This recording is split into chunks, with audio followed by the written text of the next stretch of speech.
Alô, filhos de Cthulhu, tudo bem? Estamos aqui no canal hoje com uma presença muito especial, além de Duda Ferreira aqui do meu lado, vai fazer a nossa tradução aqui.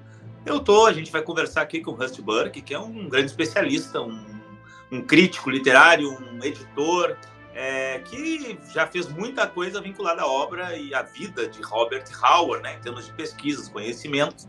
E a gente, então, com essa parceria que a gente tem no Explorando e do Fórum, vamos conversar com ele sobre, hoje especificamente, né, Duda, sobre o faroeste, né, o western, no Robert Howard, né, que era um autor texano e que escrevia western como ninguém. Assim, pelo menos eu gosto muito dos contos dele de faroeste. Então vamos conversar com o Burke, na medida que tem uma campanha no ar aí da Clock Tower, né, o Velho Oeste Selvagem, pela primeira vez no Brasil, Robert Howard no Brasil, com os seus contos de Velho Oeste. Rusty, bem-vindo aqui ao Explorando Segredos e Mistérios e ao Fórum. Vamos ter uma conversa legal e obrigado pela presença. Rusty, welcome back to Fórum and to our new channel, Exploring Secrets and Mysteries. And so let's have a nice chat. Welcome back. Thanks for having me.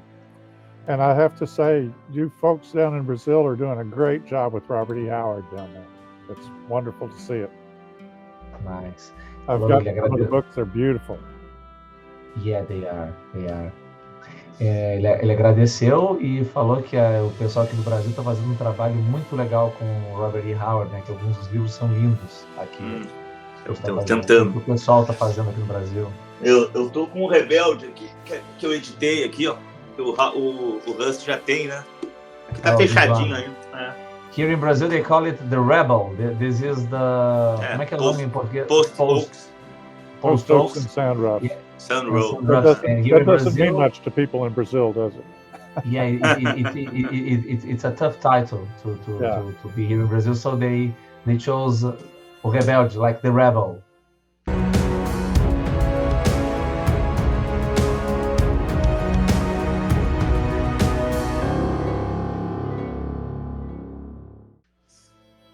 Bom, vamos conversar então sobre faroeste Howard, né? Sobre essa coisa do Texas, sobre a importância do Texas, da terra do Howard, ele que viajou em alguns lugares do Texas e também na fronteira. A primeira pergunta que eu faço para o Russ, né, sobre o Howard e a relação com a fronteira, o que o mito da fronteira, que é uma narrativa muito importante nos Estados Unidos, né, com vários, inclusive, grandes autores, né, o Frederick Turner, por exemplo, tem toda uma construção do mito da fronteira. Mas o que o mito da fronteira, mais especificamente na literatura, né, nos relatos de pistoleiros, né, o que o mito da fronteira representa na literatura do Howard como um todo? Né? A primeira pergunta que eu faço. So, we're going to talk today. We're going to talk about the Western of Robert E. Howard. So the first question, Rusty, is about the myth of the frontier, the myth of the border.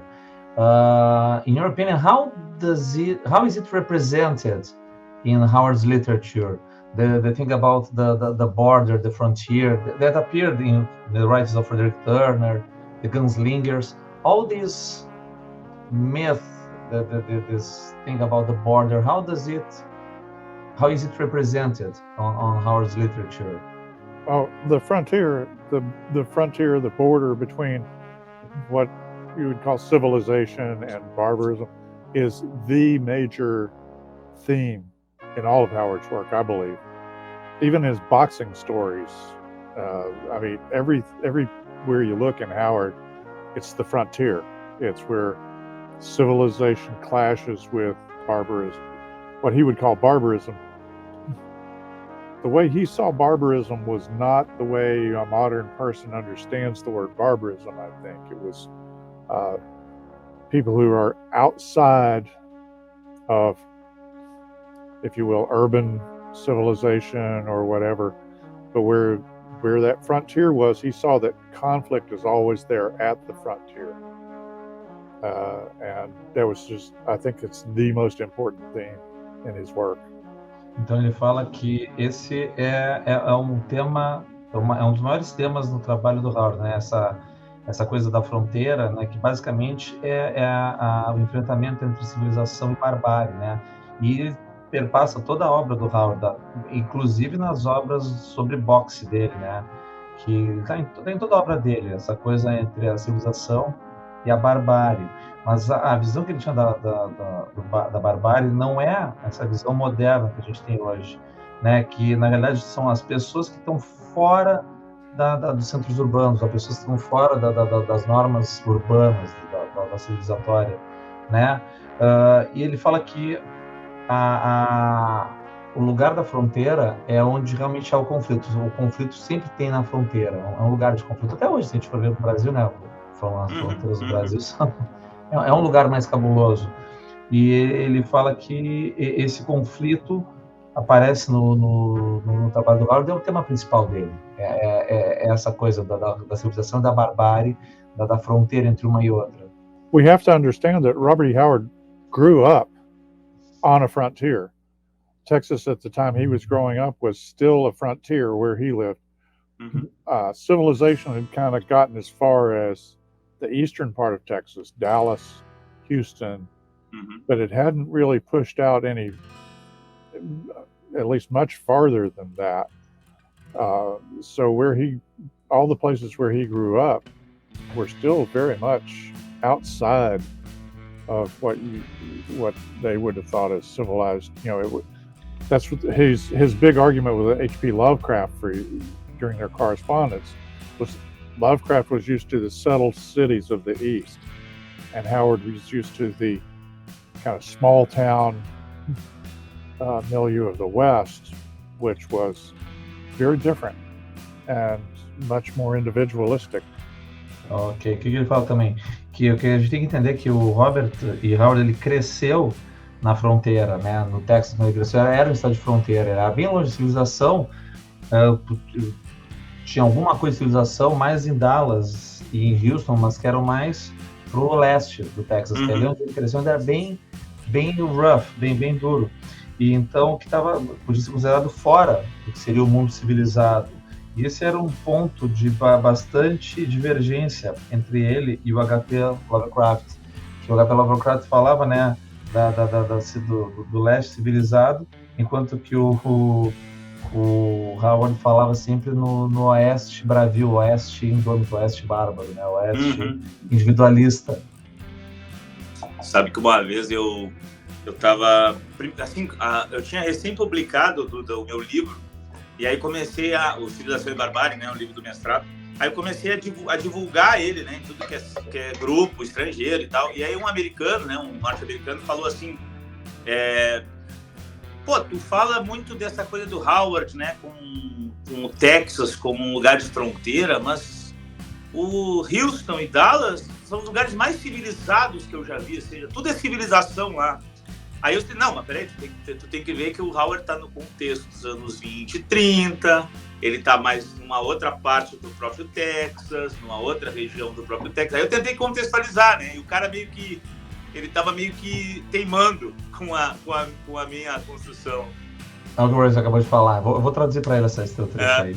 Então, Marco is saying that when he released his book, that was his master's thesis that became a book between civilization and barbarism in Conan and Robert E. Howard, he started announcing the book in many fan groups of Conan on Facebook. And then one North American, he came to Marco and he said, oh, you talk about the barbarism and civilization and this frontier thing about Texas being barbarism, but Dallas and Houston are very civilized. There's no such thing as barbarism there and stuff like that. And Marco tried to contextualize about the Robert E. Howard growing up in the 20s, 1920s, and being there. And you've just said that now. You can draw a line from between Dallas and Fort Worth straight through Texas, north to south. And what's on the eastern side of that line, you could say, back in Howard's day, was civilization. It was much more settled. But on the western side of that line, it was largely farmers and ranchers small towns. They had different values than the people from the East. And in fact, that's where he and Lovecraft get into some big arguments. It's when Howard's talking about how the, quote, Eastern interests, bringing in oil, bringing in railroads, that they're ruining Texas because they're messing with all those values that he grew up with.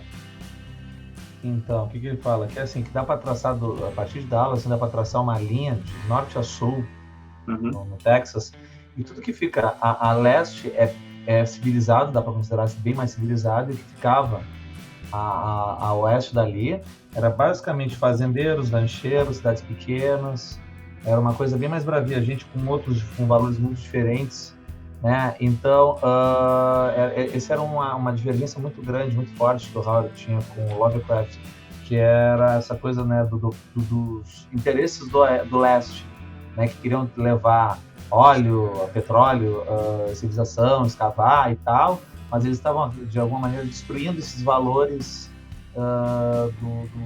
do oeste, dessa parte do oeste, essa parte da fronteira do Texas. Perfeito. Eu tenho uma pergunta para o Rust, assim, tá vindo aqui para o Brasil pela primeira vez, né, no Brasil, os contos de western do Howard, né, os faroestes. E a Clock Tower, do nosso amigo Denilson Carrareto, está trazendo, né, está em campanha no financiamento coletivo, está fazendo muito sucesso, vai ser financiado e tem vários contos, inclusive o Rust tem uma introdução que é muito boa, eu já li, vou até usar no doutorado, né, tem muitas informações legais, interessantes. A minha pergunta é assim, uma pergunta bem pessoal. Rust, quais são os contos de faroeste que tu mais gosta do Howard, né? Eu, por exemplo, gosto dos Abutres de Wapperton. Eu não sei se é Wapperton que fala, mas eu gosto dos Abutres de Wapperton. Qual é o conto que tu mais gostas do Howard de faroeste? So, Russ, as you know, here in Brazil for the first time, they're publishing the Western Tales of Howard.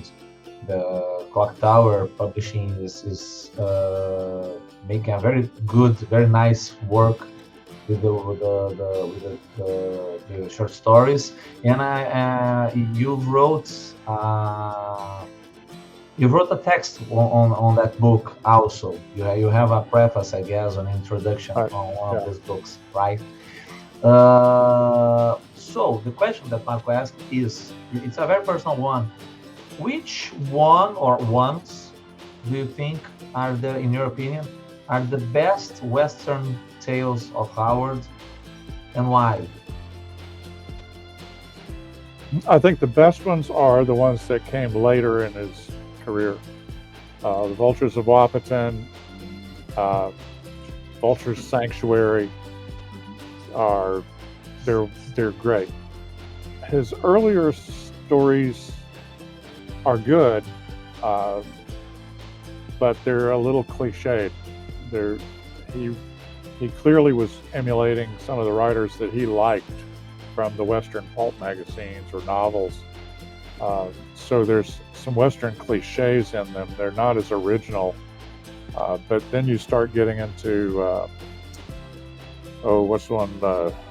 Lost Shooters of Cowtown, where you've got that character Grizzly Elkins. Well, there was nobody quite like that in the Western pulps, and that's probably the reason that the story was rejected by the magazines. I don't know if you have read it or recall it, but there's a scene where Grizzly Elkins is this buffalo hunter. He's in a jail and he rips out a bar from the jailhouse window and starts wading through this lynch mob, just spattering brains everywhere. You didn't do that in old Western pulps. You know, when people got shot, there was no blood. This was mayhem, and it was Robert E. Howard. And from that point on, I think he starts flexing his muscles a little bit. But the Western pulps weren't quite ready for him. If he had survived into the 1940s, he would have made a major impact, I think, on the Western pulps. But those last few stories, I'd say Lost Shooters of Cowtown is a wonderful story. Lost Shooters? Law Shooters of Cowtown. Yeah. There's and then The Vultures of Wapiton is a really great story, and Vulture's Sanctuary, I love that one. The hero in it, I think in my introduction I called him a veritable Conan of a cowpuncher. He was Big Mac. He was an incredible character. Conan of a? I called him Conan the Cowpuncher. Cowpuncher. Okay. Cowpuncher is a Western term for a cowboy. Ok, Cowpuncher, nice. É muito bom. Então ele fala que os trabalhos mais tardios do Howard são melhores. Ele fala dos Abutres de Waperton, dos Santuários dos Abutres, né? Que o trabalho, os primeiros trabalhos de Western deles são bons, mas são muito clichês, né? Que ele estava tentando emular os autores daquela época, né? Então acaba não sendo tão originais.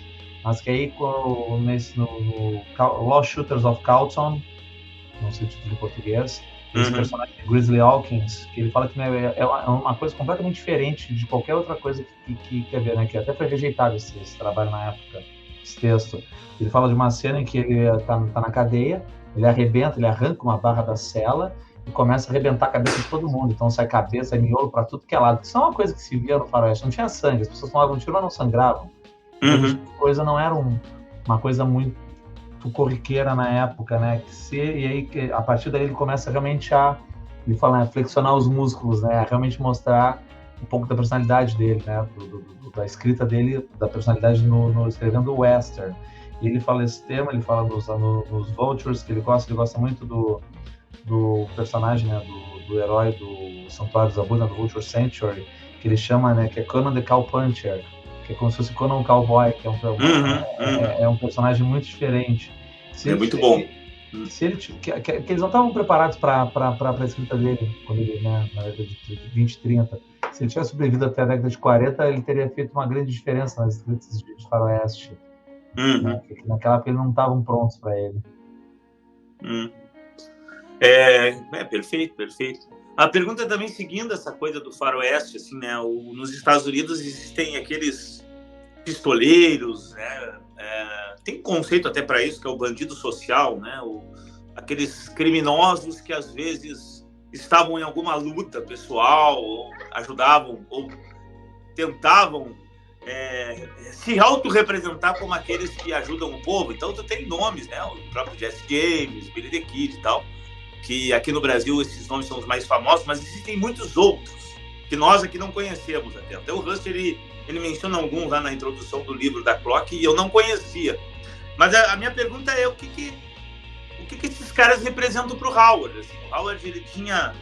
Por que esses tipos, para ele, são tão interessantes e o que ele leva desses tipos para a sua literatura, para os seus personagens?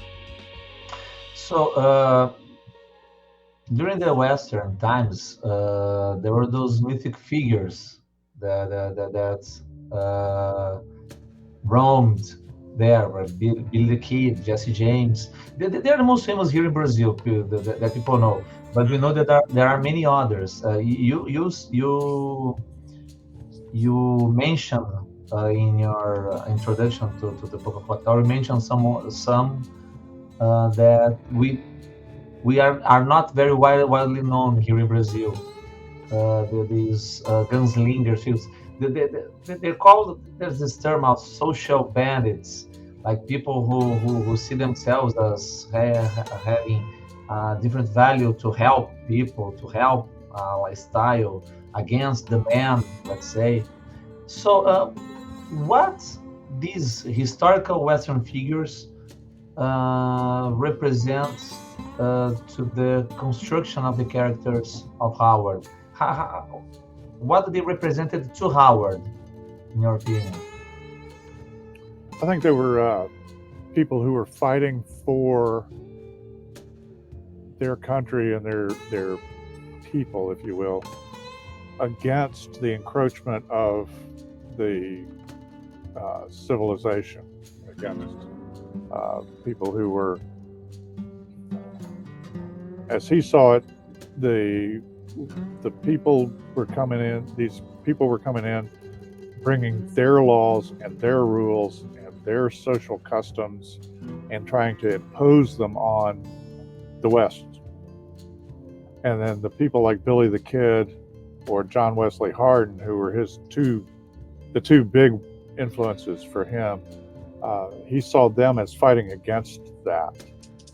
Now, the fact is that those guys were probably just murderous lunatics, but he saw them in the same light that Americans saw people like Machine Gun Kelly and other, John Dillinger and other outlaws during the 1920s when Howard was alive. Mm-hmm. The outlaw was, again, kind of a populist figure. And I guess that's where I have to say in America, there's always been a tension between populism, a sort of politics of the people, versus progressivism, a politics of the government.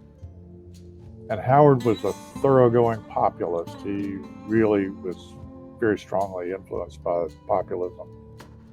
I don't know if you're familiar with a book or a writer named Richard Slotkin, who's written some literary criticism,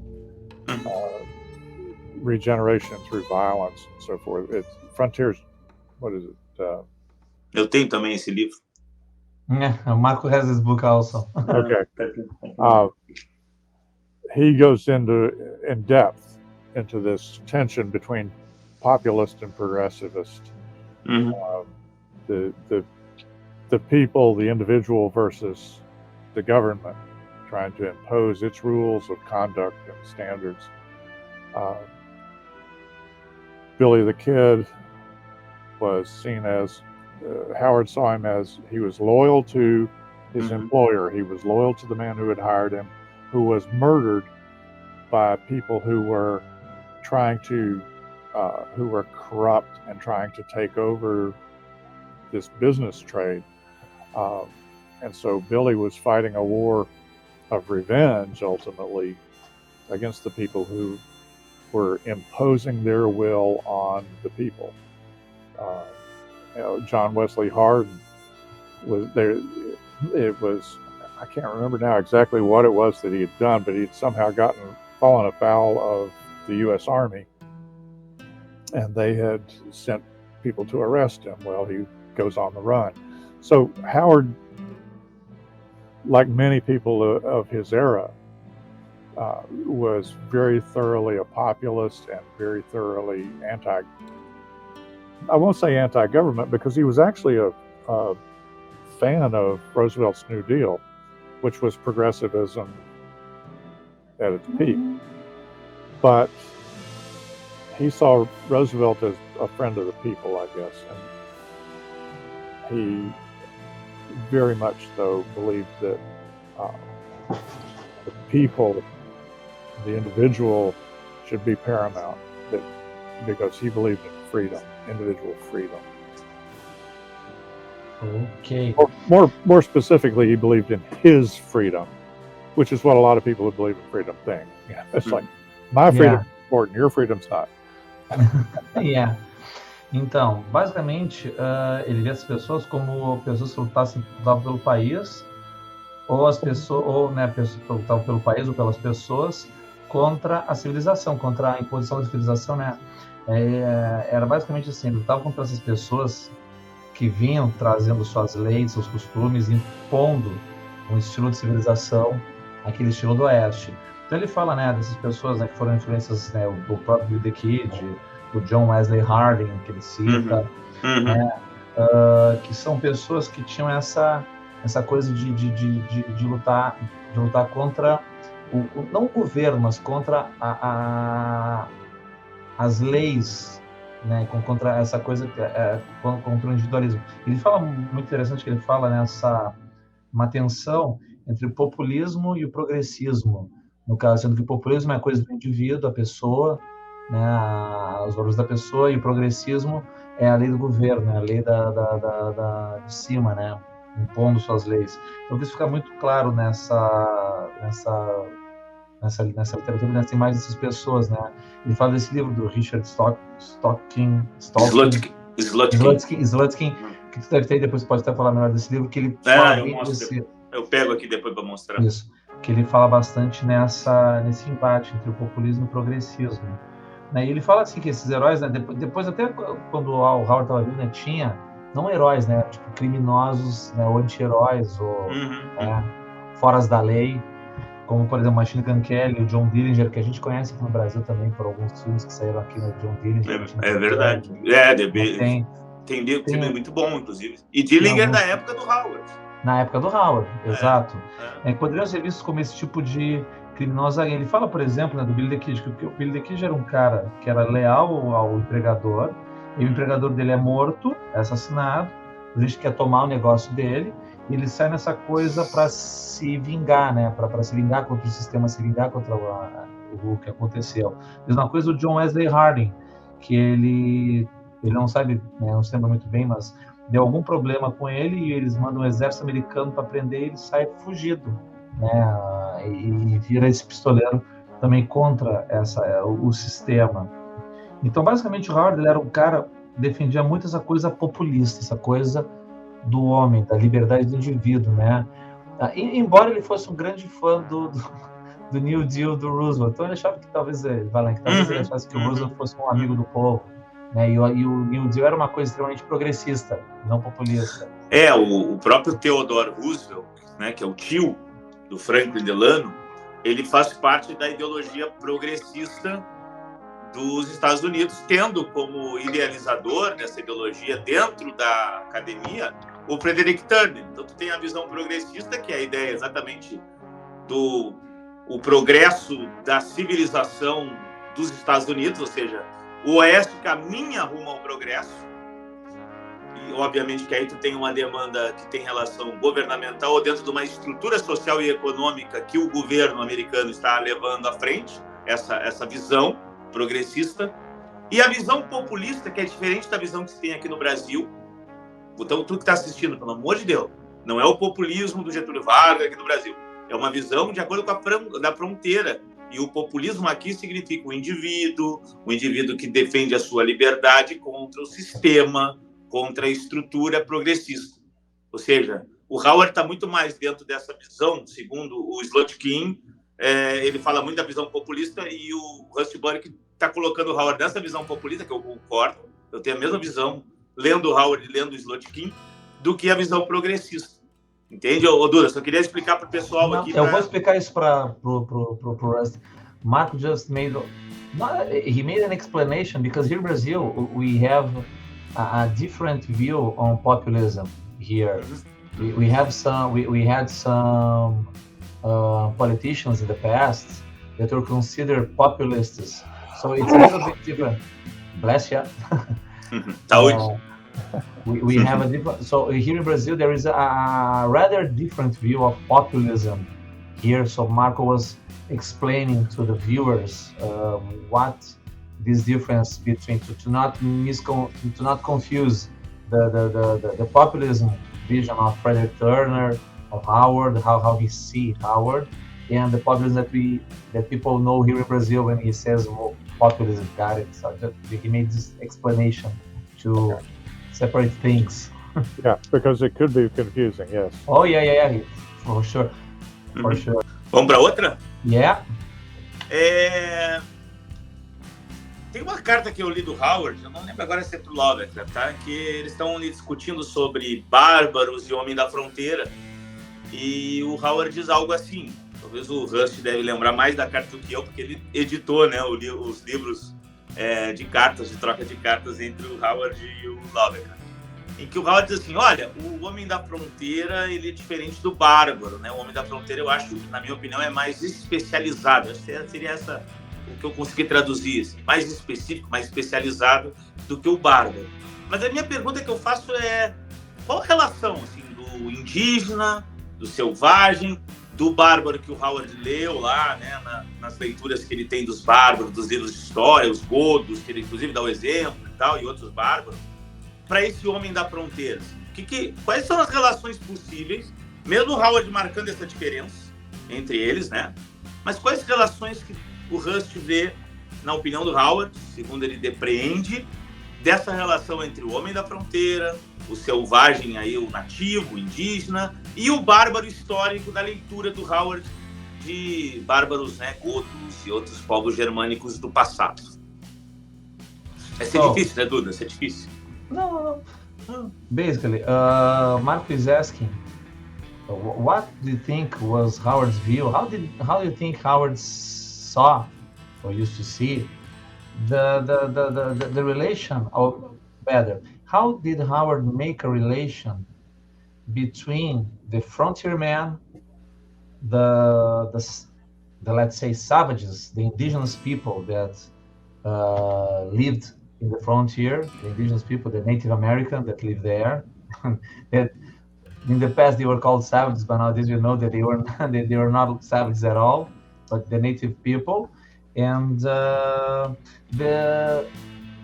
historical barbarians, the historical barbarians, like the Godos and the Visigoths and all these people that he read. How did he make this relation between these different kinds of non-civilized people, like barbaric people? How did he make this relation between these kinds? I think it was very muddy. He probably had as much trouble drawing a line as I do. Yes, he saw there was savages who were in a state of somewhat below what he would call barbarism. Savages were concerned essentially with day-to-day existence. They didn't have much beyond that, I think. The barbarian had a civilization, but it was more tribal, and it was more person-to-person kind of thing. And then once you became urbanized, that's where he saw civilization, I think. But it wasn't a clear line anywhere there. And Beyond the Black River, of course, is a classic one, because the Picts that are on the other side of the Black River are to him, they're savages. And yet the Sumerians were barbarians. Well, they weren't that much different. But he saw, it was, there's a famous thing in America, particularly, it was used, I think, years ago in a pornography case, and it was like, I can't define it, but I know it when I see it. And I think that's kind of how he saw savagery and barbarism too. So I'm not real clear on it, and I don't think he was real clear on it. He knew it when he saw it. Alright. Então ele fala assim, que ele era bem nebuloso nisso também, né? Não era uma coisa muito clara para ele também, né? Que ele tinha realmente problemas em traçando uma linha para dividir, né? Porque ele fala assim mesmo que ele via, né, os ditos selvagens, né, como um pouco abaixo da civilização mesmo, né? Que eles tinham uma existência muito mais do dia após o outro, né? Que embora sendo bárbaros, eles tinham uma certa civilização, mas era muito mais para o indivíduo, né? Muito mais aquela coisa um dia após o outro. E ele ilustra, né, que, por exemplo, no conto do Conan, né, o Beyond the Black River, né, a Lei do Rio Negro, tu tem os Pictos, que são considerados os Pictos do outro lado, né, do rio, que são considerados selvagens, bárbaros. Ao mesmo tempo, os Sumérios também são bárbaros, então são mais bárbaros, menos bárbaros que os outros, menos selvagens que os outros. Então essa linha, ela é bem nebulosa, ela não é muito bem dividida, né? O Howard mesmo, ele não, na opinião do Rusty, agora não sabia dividir muito bem também isso, né? Ele até cita um ditado americano que é mais usado pro lado meio pornográfico, que é eu não sei o que é, mas eu sei que eu tô vendo. É basicamente isso. I don't know what it is, but I know what I see. Que eu não sei o que é, mas eu sei que eu tô vendo. Então, não dá para definir, mas tu sabe que tá vendo. Então, o próprio Howard tinha problema em fazer essa separação. Era tudo meio misturado. Aproveitando a deixa, né, os melhores contos de western sem ser o western do Howard. Obviamente que além do negro vai aparecer, mas assim, tem algum outro, assim, tem alguns outros que... Nails também tem essa relação com a Guerra de Lincoln, enfim. Mas saindo do Conan, né? Pontos de western dentro de outros gêneros em Howard. O Rusty conhece algum, assim, que pode nos elucidar, assim, algo que tem toda a construção do western, mas não é um ponto de western. Oh, okay. Boa, né? Boa. So, that's nice. Rusty, Marco asked a very tricky question. he wants you to tell us Western tales that are not Western. I mean, tales of Howard that have this Western building, Western composition, but they are not set in the Western. For example, you just mentioned Beyond Black River. Let's say That's Marco definitely said, a Western. That's kind of Western. Marco said that Red Nails, that it's kind of something about Lincoln War also, the Black Nails. So that's this kind of stuff. Other tales that have this Western building, but they are not Western. I haven't given that a lot of thought, but as we were saying earlier, the frontier is what Howard's all about. So almost any story that is set on a frontier could be a Western. I'll try to think of something off of the Bran Mac Morn stories. Bran Mac Morn is, quote, a king trying to protect his people from an invading force. He could just as easily be the sheriff of a western town, protecting his people from marauding bandits or something. Everything he wrote, essentially, I think, had the West in it because of that frontier, both the frontier theme, which was extremely important to him, and also his identification with Texas and his being a Texan, and so he brought that to everything he did. So I haven't given that a lot of thought. I could probably come up with some better examples if I had a little time, but no, Marco wants to spring that stuff as a surprise. Yeah, Put me on the spot. But that's nice. Ele falou que, assim, que ele nunca pensou muito a respeito disso, né? Que ele nunca pensou muito nesse assunto assim. Mas que ele fala assim, que basicamente qualquer história que ele escreva que se passa na fronteira acaba tendo uma construção faroéstica, né? Faroística, westernística, sei lá. Ele fala do Bran McMorn, né? Que Bran McMorn é o rei dos Pictos, né? Então, que basicamente ele é o rei que quer proteger o povo dele dos invasores. Então, ele pode ser considerado um xerife, né, nessa fronteira, protegendo, né, o seu povo das hordas de invasores que queiram tomar. Então, basicamente, como o Howard, essa coisa da fronteira é uma coisa muito presente, muito forte, influencia todo o trabalho dele, né? Essa identificação dele com Texas. Como a gente já conversou com outros estudiosos também que citam muito isso também, né? Da identificação do Howard com Texas e com conversando com o Mark Finn, que vai sair essa entrevista, né? Vai sair, inclusive, a obra aqui no Brasil, a biografia dele. Conversamos com o Jack Quanta e agora com o Rusty, mais especificamente sobre esses assuntos, né? Marco said that we talked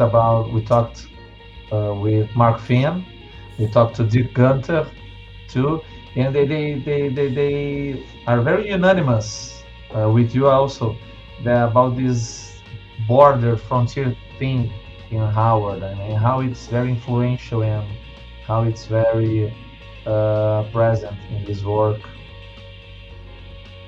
I think too that I've always said, if you read headlines in today's newspapers, you see that conflict is at the border. Oh yeah. You know, it's the border between cultures, the border, even like right now in the United States, and I know in Brazil there's a lot of conflict within the country. but it's at a border between two conflicting cultures that are, so it's always the frontiers where conflict happens. And as my old friend Larry Richter always said, what Robert E. Howard wrote was not the history. He didn't write about the history of the world. He wrote about the history of conflict. Nice. That's what fascinated him. Ele está falando, né, que o conflito está na fronteira, né, onde realmente tem que olhar as manchetes, né, dos jornais, vai ver que onde tem conflito é onde é a fronteira, já. Às vezes a fronteira entre culturas. Nos Estados Unidos está tendo isso, aqui no Brasil a gente consegue ver isso também. Ele fala de um amigo dele que cita, né, que o Howard não escreveu sobre a história do mundo, que o Howard escreveu sobre a história do conflito. Perfeito. Que é uma situação que era isso que realmente fascinava ele, que era essa coisa do conflito, a fronteira, né, o choque de duas realidades.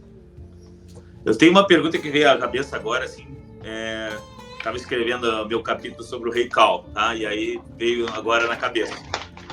Tem um conto que eu gosto muito do Rei Cal, né, que é o Por Esse Machado Eu Governo, em que tem aquela parte do conto em que a lei, a tradição da Valúcia proíbe uma escrava se casar com um nobre e tal.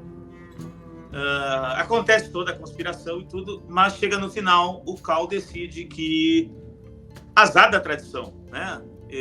Por esse machado é que eu governo e vamos quebrar essa tradição, porque aquele nobre lá, o Valdora, o nome dele, me ajudou e que seja. Meu machado agora é a lei, né? Por esse machado eu governo. Essa é uma visão populista que o Cal está manifestando nesse momento. Por exemplo, tem a amarra do governo, né? O tu, que é o conselheiro, está sempre dizendo para o Cal, não, a lei, a tradição é assim. E o Cal decide dizer, azar da tradição. É uma visão populista, Rust? So, Marco, another sprung question. Another question sprung out Marco's mind. Just to Inventei agora. I'm gonna make him start sending me a list of questions beforehand. Yeah. Vamos mandar uma lista na próxima. So, Mark was saying that he was writing one of his chapter in his work about King Kull, and he mentioned his tale by the Acesse rule, if I'm not mistaken, by the Acesse. And he said that in this tale, there is the story, there is the law, and that the law prohibits a nobleman to marry a slave, right? Tradition. And then all the things happen in the story, and by the end, there is this guy Valdor, that he helped Kull, and then okay, so them the tradition, them the law, I'm the law, I by the Acesse rule, and then he broke the law, because there's always this councilman too that always says that the law, the tradition, the law, yeah, the law all the time. And then Marco asks this thing here: is this a populist view? Is Kull being populist here when he says, okay, now I'm the law, that's gonna be what I say, and you can marry? Is this a populist view on Kull? That's a tough one, isn't it? It's because in essence he's asserting an autocratic authority. He's saying, I'm the law. Mm-hmm. Not the people are the law, but I'm the law. So no, that's not a populist view. But Kull, in doing that, is doing essentially what Conan's doing in The Hour of the Dragon, and saying, I will fight this fight because I represent the people. Mm-hmm. And for far too long, they've been beaten down by your laws and your traditions. And so he saw it as, by this axe I rule, but by this axe I give the people back their rights. So no, it's a tough question. It's worth another PhD thesis for someone. É uma pergunta difícil, né? Merece um outro PhD. Eu tô só me divertindo. Então, ele fala assim, aqui não seria, né? Porque seria um autocrata, né? Seria um autocrata. O ditador não seria o povo, seria ele, né? Ele é a lei, né? Ele é a lei, então não é o povo. Mas quando ele faz isso, né? Por esse machado do governo, com esse machado do governo, ele está fazendo a mesma coisa que o Conan na Hora do Dragão, né? Que se vê como alguém lutando contra aquilo pelo povo, né? Então não seria alguma coisa tipo, por esse machado eu governo, seria por esse machado eu dou de volta ao povo a chance, os direitos, né? Porque é aquela coisa da lei sempre massacrando eles, a lei sempre solapando os direitos deles, tá? Então por esse machado eu dou de volta, eu devolvo ao povo algum direito. É uma pergunta difícil, né? Mas uma excelente nota de rodapé. Yeah, but it's a tough question, but it's an excellent footnote, he said. I think, to add something to it, if we go back to Richard Slotkin, to the idea of for instance, the private detective in the old, in Dashiell Hammett and Raymond Chandler and those guys, Slotkin talks about how this guy is, in essence, he operates on his own set of rules. Now, it happens that his rules reflect a moral society as he sees it, but in a way that's also kind of autocratic and non-populist, and yet he's the representative of the populist point of view. So he's talking about a man who comes in and does what he thinks is right, as opposed to following the law or following the rules.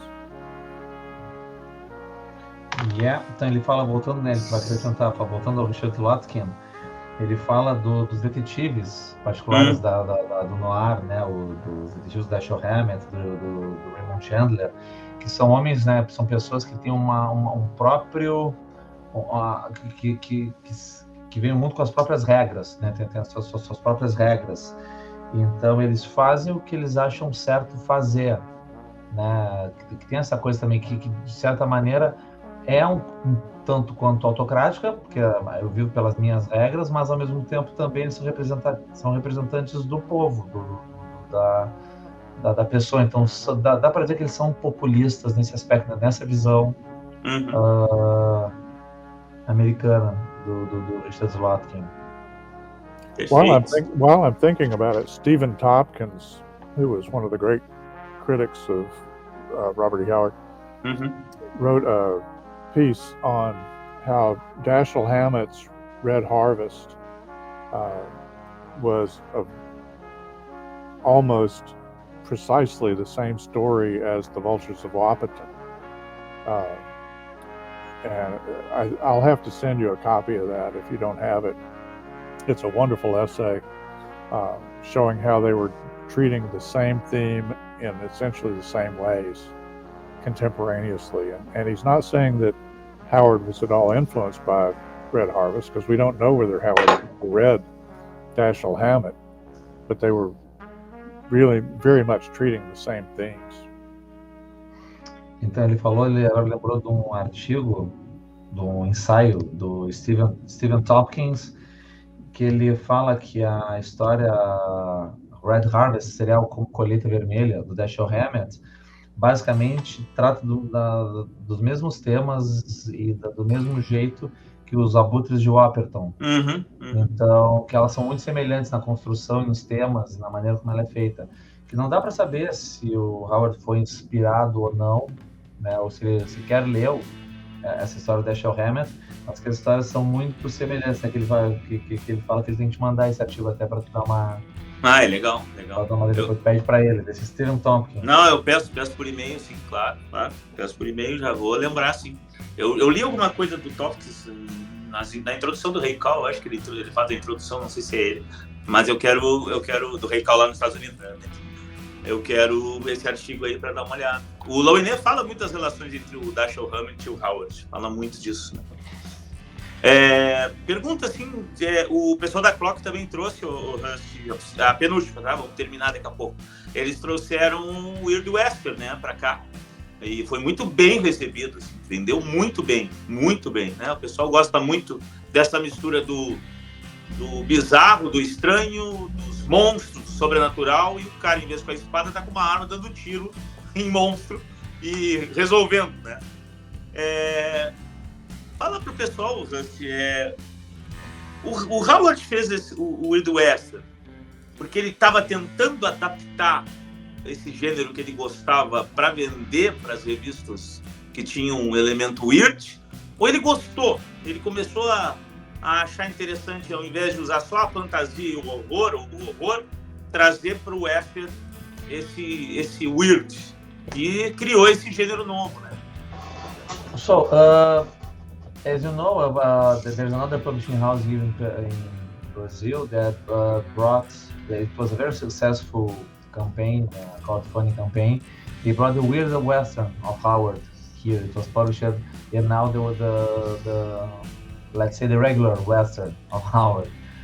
But Mark was asking is when Howard he wrote these Weird Western tales, was he trying to adapt those tales to so he could sell them to those weird publications, to adapt to Western, so he could sell to the weird publications, or he didn't like it, the mixture, and that's why he did it. The thing is, he wanted really to mix it and to create something new, or do you think he was trying to adapt those Western tales to sell them to weird publications? I think he enjoyed mixing genres. So there was an element of enjoyment because he loved telling those kinds of stories. Mm-hmm. But another factor is that when Howard tried to break into a new market, he liked to do it with something that he was familiar with. And so I've always used the example, for instance, of the first Breckenridge Elkins story is a boxing story. Howard knew how to write boxing stories. Mm-hmm. And so that was his way of kind of taking something he's comfortable with and moving into a new genre. And he did it over and over through his career. You can see him doing it. And the weird was something he was very comfortable with. And so that was a way to get in, he used weird tales to get into boxing through the Tom Molyneux story. He used weird to get into other kinds of, for instance, the Conan story, God in the Bowl, is a detective story. He's starting to write detective tales, so that's a way to get into that. So I think there was both of those things were in operation. One, it was a way to develop his ability to write this kind of story, but it was also something that he enjoyed doing because he loved telling both Western and weird stories. So he delighted, throughout his career, he delighted in mixing things together. Então, basicamente, ele falou que o Howard realmente ele gostava de misturar gêneros. Ele era uma coisa que ele realmente curtia. Uhum. De misturar os gêneros do Oeste com o horror, a história de detetive também com horror, e colocando assim, fazer uma história de bárbaros, né, barbarismo, pais de feitiçaria, com temas mais, quase como se fosse um faroeste, como é o caso, né, do Beyond the Black River. Mas que outra coisa que ele fazia também, assim, sempre que ele ia entrar num novo mercado, ou num novo modelo, ou numa nova escrita, ele tentava fazer isso usando algo com o qual ele era familiar. Então ele cita um exemplo, né? A primeira história do Breckenridge Elkins, né, que é as histórias de humor, de faroeste de humor dele, ele é uma história de boxing, porque é um terreno familiar para ele. Então ele sempre dava esse jeito de entrar, quando ele ia entrar no mercado novo, a primeira história que ele fazia daquele novo estilo era alguma coisa que era similar a alguma coisa que ele já fazia antes. mas que também ele gostava muito. Então, ele tem um pouco dos dois, ele fala, né? Essa coisa do weird western é um pouco dos dois. É um pouco de entrar num terreno novo, que seria o oeste, né? Mas com alguma coisa que ele já conhecia, que era os weird, que era coisa weird, mas também misturar gênero, que é uma coisa que ele realmente gostava. Às vezes gostava de detetive, por causa do Conan, e assim sucessivamente. Perfeito, assim, eu vou terminar com uma última pergunta, que é o seguinte, né? O próprio Mark Finn falou isso, é muito comentado, né? Eu lembro acho que até a nova Lynn Price falou também no seu relato, né? E na entrevista que tu fez com ela e tal. O Howard estava interessado em em escrever seja um romance ou alguma grande história do oeste americano, né? Estava querendo deixar esse legado, ou enfim, criar uma história que ele tinha, como tu bem falou, que ele tinha mais conhecimento, que ele tinha mais, até porque ele era um grande folclorista do Texas, ou pelo menos ele conhecia relatos, né, dos folclores, dos mais velhos e tal. Tu acha, Russ, que ele abandonaria esses outros gêneros e seguiria para esse caminho, né, como outros experts aqui nos falaram, né, Duda? O que tu acha disso? Assim? Nós teríamos um Howard maduro, escritor, fazendo algum grande romance de western? O que tu acha, né? Qual é a tua opinião? So, Mark Finn said that when we talked to him, and Novaline Price also mentioned that when you interviewed her, when you talked to her, that Howard's intention of writing a great novel, a great history of the West, something really huge, because he had a deep knowledge of the folklore of the West and all this stuff. So the question is, do you think, Rusty, that should he lived, he would abandon all these other writings and dedicate himself to do this novel? He would we would have a mature Howard writing this kind of novel. I mean, the great history of Texas, or the great American novel, as many writers tend to say. What do you think?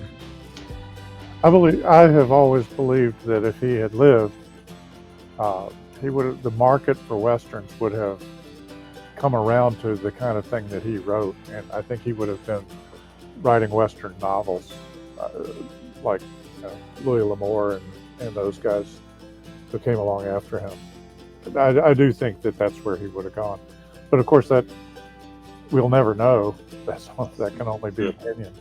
I've always thought that he would have been a great screenwriter for John Ford. Wrote all those wonderful John Wayne movies. Nice view. That's a nice thing to. That's a nice thought. That's a nice thought. Ele fala, né, que ele acredita assim que ele estaria escrevendo os grandes romances de western, que ele já estava escrevendo coisas que seriam escritas depois da década de 40, né? Ele estaria assim, o mercado chegaria a ser o que é com a escrita dele também. É que ele estaria escrevendo grandes romances. Como os autores, né? Se ele tivesse vivido, mas é um tipo de coisa que a gente não tem como saber. Mas que ele acredita que provavelmente ele teria sido um grande roteirista por filmes do John Ford, filmes com John Wayne, John Ford com o Tempo das Diligências. Claro, seria fantástico. Seria legal demais. O nosso público que não sabe quem é o John Ford, dá uma pesquisada, viu, gente? Não. Tá? O nosso público aí, não vou falar nada. Bota lá John Ford, vai se educar um pouquinho. Wonderful Western writer named James Reasoner, who's a big Howard fan too, has always said that the market just in the 1930s, it wasn't quite ready for Robert E. Howard, because if you look at his best stories, there are no good guys. There are guys who are less bad than the other guys, but there are no good guys. And up until that point, the Western always had to have good guys in it, white hats. The market by the 1940s had come around. You were able to do more nuanced characters in Westerns, and I think Howard would have found that to be a congenial place for him. Então, ele fala de um grande escritor, né, um grande roteirista de faroeste, que é o James Reasoner, que ele fala, que ele é um grande fã de Howard também, né? Que ele fala que na década de 30, o mercado não estava preparado para o que o Howard escrevia, porque até então, né, as histórias que o Howard escrevia não tinha mocinho, tu tinha caras menos maus e caras muito ruins, mas não tinha mocinho. A maioria, e o mercado, né, até então, 1930, era só de bons monstros, assim, o mercado mesmo era de, como ele fala, né, white hat, chapéu branco, né, e depois de 1930, começou a ter um mercado com os personagens com mais nuances, com mais camadas, não era uma coisa tão preta e branca, era mais cinza, né, então, O Duda, eu acredito muito que o Howard antecipa o Western Spaghetti. eu até vou falar isso pra ele, né? É uma impressão. Sim, mas eu vou falar. Sim, Marcos saying that in a way Howard anticipates the spaghetti western in movies. I have a definition. I have a personal definition. I have to share with you. Aquela about western. I divide the western movies in two moments. You know, the moment where the gunslingers, the gunmen, tudo limpinho. Yeah, the moment where they took showers, where they bath, and the moment where they stop showering. You know, they stop being clean. If you see, for example, Shane, if you see Roy Rogers, if you see all the people, John Ford, John Wayne, all these guys, they shower and shave. Gary Grant. They shower and shave. They are in Texas and they don't sweat. And then when there is this spaghetti western, Sergio Leone, we have guys that, you know... O Kirk Douglas tem um Doc Holliday dele, que eu acho muito bom, mas é um Doc todo... Kirk Douglas and Doc Holliday. He takes a shower. He's in Texas and he showers. When I was growing up, I was a big Roy Rogers fan. Well, Roy Rogers never got dirty. The cleanest cowboy ever. He didn't have to take a shower because even if he fell off his horse and rolled around, he never got dirty. Yeah, in Texas. And it's impossible to imagine. You cannot imagine Roy Rogers in a Sam Peckinpah movie. Wow. You just can't. Couldn't happen. He's saying that. So yeah, there was a point in the late 1950s, early 1960s, where the Western took a turn, and the literary Western had been there for a while. It was the movies that took a long time for the movies to get around to where they would show the dirt. The sweat. Yes. Howard would have been very interested in the spaghetti westerns, I think.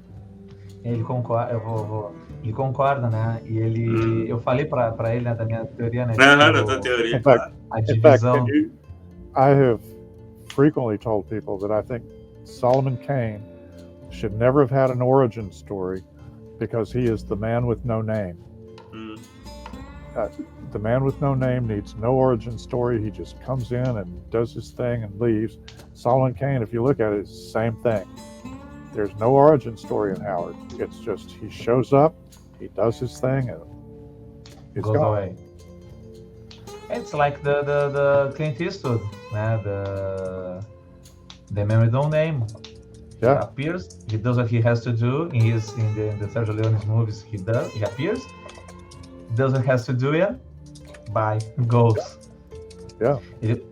Ele fala, né, que o Solomon Kane é um personagem que não deveria ter nunca uma história de origem, porque ele é um cara que não tem passado, né, um cara que aparece, faz o que tem que fazer e vai-se embora. Seria como se fosse um personagem sem nome, né, o pistoleiro sem nome. Ele é muito pistoleiro sem nome, impressionante, assim. O Solomon Kane. E que ele fala, né, assim, que, por exemplo, ele, quando era pequeno, quando ele cresceu, tinha o cowboy, que era o Roy Rogers, né? Famoso isso, quando andava um cavalo branco e tudo mais, e que ele não precisava nem tomar banho, porque ele caía e não se sujava no oeste, que ele jamais imaginaria um cowboy tipo o Roy Rogers num filme do Sam Peckinpah. Pesquisem quem foi Sam Peckinpah, os melhores filmes é do cara, Sergio Leone. Sam Peckinpah é aquele faroeste top zero. Roots, e que provavelmente o Howard estaria muito interessado nesse tipo de abordagem. Ele já tá fazendo, cara. Ele já tá fazendo. O Abutres de Webber é muito isso aí, assim. Tu chega na cidade, tu acha que os caras... É um xerife que tá tentando impedir lá, descobrir quem matou um cara lá, e ele é um dos... Eu não posso dizer, né? Mas é assim, nada é preto no branco. Nada é preto no branco. O cara tá fazendo o bom e o... Sabe, o bom, o mal e o feio. O Howard tá antecipando esses caras. 3 homens em conflito no Brasil. 3 homens em conflito no Brasil, né? Ok. While I'm thinking about it, you ever see Butch Cassidy and the Sundance Kid? Uhum. Raindrops keep falling on my head. You know, when they're running away from the posse, and they keep looking back and they're going, "Who are those guys? Who are those guys?" Think about Red Shadows, LaLoop, and his men looking back. Who is that guy? Mm-hmm. Who is that guy? It's very similar. Now that I think about it, I hadn't thought of it before, but Kane, you asked about what other Howard characters were just perfect for Western. You could take Solomon Kane stories and turn them into Westerns easily. They even have the gun. Mm-hmm. Yeah. Mm-hmm. He has a gun and a sword, but he has a gun, so he's a sort of a gunslinger. Sem dúvida. Traduz é bom que ele falou. Né? Ele fala, né, que ele lembrou do filme, né, o Butch Cassidy e Sundance Kid, é um filme com Paul Newman e Robert Redford. Né, tem uma hora que eles estão fugindo da gangue. Quem é esse cara? Quem é esse cara? Eles estão fugindo. E tem uma hora no Red Shadows também que os caras estão correndo. Quem é esse cara? Quem é esse cara? Atrás, que é muito semelhante, né? Que é um personagem, né, que facilmente poderia ser traduzido, no caso, traduzido pro faroeste, é o Solomon Kane, né? Eu falo, inclusive, ele tem uma pistola, né? Uma pistola e uma arma. Uhum. Uma pistola uma espada, né? He could be like two bullet Kane because he's just 2 bullets, né? It's like a note or just one. I don't remember if his gun is just one bullet. Probably just a one shot. Yeah, so it could be one shot Kane. E tem inclusive um teor duelista muito faroeste no Solomon Kane. Ele é um duelista. Ele tem aquela coisa tipo, se vira pra lutar comigo. Go ahead. Rusty? I was going to say, I could see Solomon Kane saying, "One shot's all I need."